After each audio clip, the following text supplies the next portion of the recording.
আল্লাহ বলার পর্ব ছিল শেষ, শোনার পর্ব ছিল শেষ।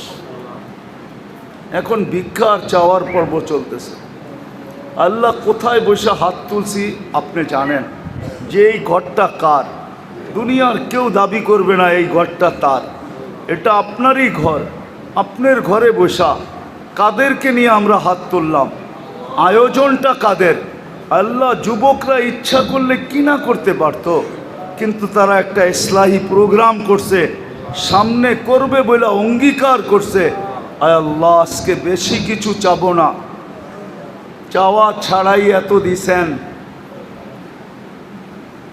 এতটুক তো অবশ্যই চাবো। আজকের আয়োজন যেন কবুল হয়, আয়োজকরা যেন কবুল হয়, শ্রোতারা যেন কবুল হয়, এই যুবকরা যেন কবুল হয়, এই সংগঠন যেন কবুল হয়, এই এলাকার মানুষগুলো যেন কবুল হয়। মানুষগুলোর কবুলিয়ত চাইতেছি আল্লাহ, আর কিচ্ছু চাইতেছি না। আপনার জন্য চাইতেছি, আপনার জন্য, আপনার হাবিবের জন্য চাইতেছি। আল্লাহ, মানুষ তো কত কিছু চায়, আমরা শুধু কবুলিয়ত চাইতেছি।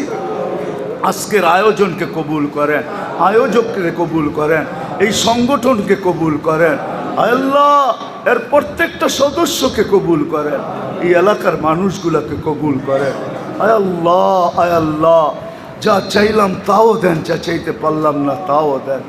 আয় আল্লাহ, যার পেরেশানি আছে দূর করা দেন, প্রয়োজন আছে মিটায়া দেন, অসুস্থ আছে সুস্থতা নসিব করেন, সব শেফায়ে কামেলা আজেলা দায়েমা মুস্তামিররা নসিব করেন।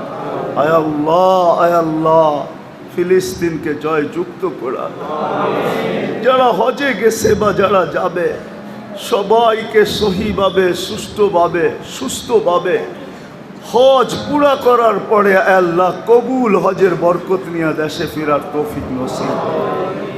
আবারও চাইতেছি মালিক, এই এলাকার যুবকদেরকে আপনি কবুল করেন, এদেরকে এই সংগঠনের অন্তর্ভুক্ত করে দেন, এদেরকে দিনের কাজে লাগা দেন, এদের দ্বারা দিনের কাজ আপনি নিয়ে আনেন।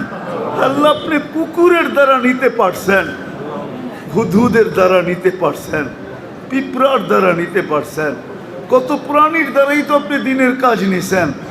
আপনার মাহবুবের উম্মত এই যুবকদের দ্বারা কেন কাজ নিবেন না? এদেরকে আপনি কাজের জন্য কবুল করেন। ওয়াসাল্লাল্লাহু তাআলা আলা খায়রি খালকিহি মুহাম্মাদিন ওয়া আলিহি ওয়া সাহবিহি আজমাইন বিরহমাতিকা ইয়া আরহামার রাহিমিন। দয়া করে মুসাফা না করি।